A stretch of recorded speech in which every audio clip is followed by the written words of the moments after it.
সরকারি দল হিসেবে যা পাওয়ার দরকার সবই তারা পাচ্ছেন।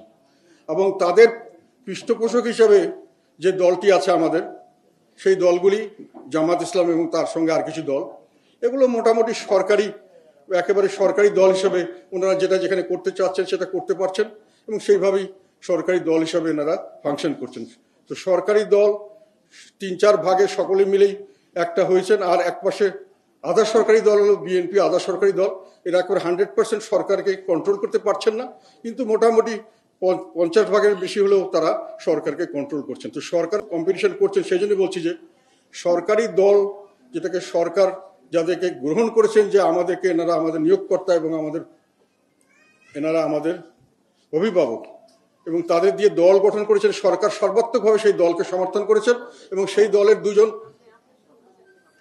অ্যাডভাইজার এখনো মন্ত্রিসভায় আছেন এবং তারা যেখানে যাচ্ছেন সেখানে একেবারে সরকারি একটা মোটামুটি যাদের যে কোনো দলীয় সদস্য সরকারি প্রোটোকল পাচ্ছেন, সুযোগ সুবিধা পাচ্ছেন।